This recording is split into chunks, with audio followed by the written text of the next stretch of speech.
You're going to have a lot of happy people. Anybody who thinks incarcerating families is an answer to the problem of abuse that we currently are seeing with thousands of children is just wrong.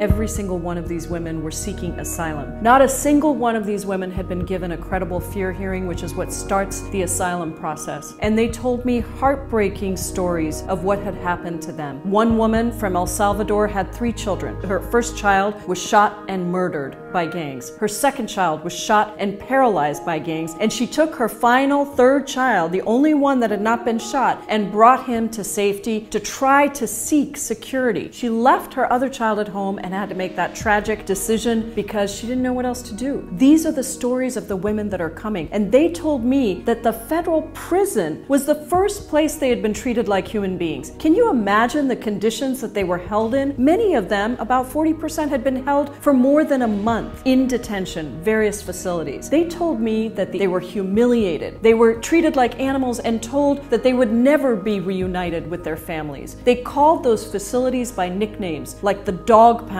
because it had cages just like kennels for dogs. They called another facility by the nickname of the icebox because it was so frigidly cold. They told me that they were in a room and they were told that if they left the room, their children would still be there. They just needed to go get a photograph taken or talk to a judge. When they came back, their children were not there. And not one of these women had spoken to their children, in some cases for over a month. They didn't even know where their children were. I'm a mother and I cannot imagine somebody taking my child away from me, not even giving me a chance to say goodbye, and then not knowing where they were. What we are doing today is not about immigration policy. It's about right and wrong. This administration has been cruel. This president implemented this zero tolerance policy. He created this crisis. He can end it with a phone call. But that's not what he did. Instead, what he did is he signed an executive order that allows for the indefinite detention of families. That's not who we are as a country. And that's why we need every single American across this country to come out and protest what is happening, to demand that this administration, this president, pick up the phone or go on Twitter if he wants to and tell Jeff Sessions and tell Secretary Nielsen to overturn this policy, stop the zero tolerance policy, and reunite these children. That's why on June 30th, we're calling for a mass mobilization. Go to www.familiesbelongtogether.org and there you can sign up, RSVP, host an event, see what's happening near you, self-organized buses. We have already had 300,000 people sign up to be a part of these mobilizations across the country. There are over 280 events happening in cities across the country, but we want to make sure that we turn out a huge number here in Washington, D.C. This is about the people rising up to fight for the soul of our country.